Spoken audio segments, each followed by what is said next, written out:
اور عورتوں کے لیے بھی ضروری، عورتیں ہمیشہ اپنے سر کو ڈھانکے رکھیں، بلا ضرورت کے اپنے سر کو ہرگز وہ نہ کھولیں، سر کو ننگا نہ کریں۔ جو عورتیں گھر میں کام کرتے وقت دوپٹہ اتار کر پھینک دیتی ہیں نا،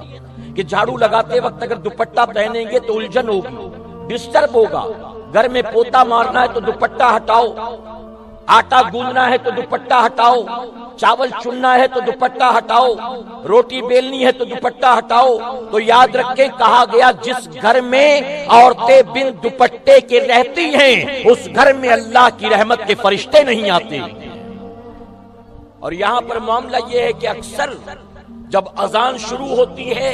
تب ہمارے گھر کی عورتیں بھاگتی ہیں دوپٹہ ڈھونڈنے کے لیے، اور پھر وہ اذان ختم ہو جاتی ہے، دوپٹہ مل نہیں پاتا ہے۔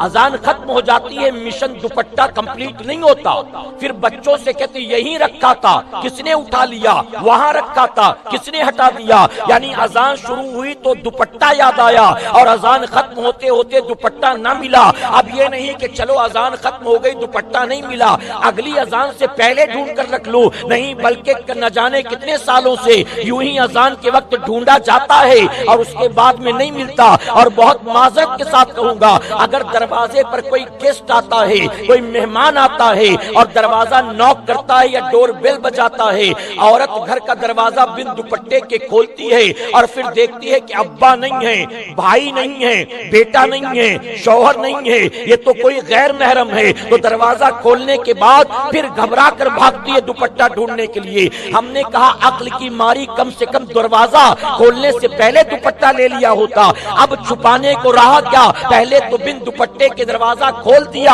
آنے والے نے تجھے دیکھ لیا، اب بتا رہی ہے کہ تو بڑی با پردہ ہے، تو بڑی با حیا ہے۔ اب دوپٹہ ڈھونڈ کر فائدہ کیا ہونا ہے، پہلے ہی دوپٹہ سر پر رکھ کر اپنے دروازے کو کھولنا تھا، چہرہ چھپا کر دروازے کو کھولنا تھا۔ پہلے تو بے باکی سے کھول دیا کانفیڈنس کے ساتھ، ابا ہی آئے ہوں گے، بھائی ہی آیا ہوگا، بیٹا ہی آیا ہوگا، لیکن پتا چلا کوئی اور نکلا، تو پھر چلے دوپٹہ ڈھونڈنے کے لیے۔ تو اے سرکار مدینہ علیہ الصلوۃ والتسلیم کے پیارے دیوانوں، ہونا چاہیے کہ مرد بھی اپنے سر کو ٹوپی یا امامہ شریف سے ڈھکے رکھے، اور عورتیں بھی دوپٹے سے، اسکارف سے، نقاب و برقع چادر سے اپنے سروں کو ہمیشہ ڈھانکے رکھیں۔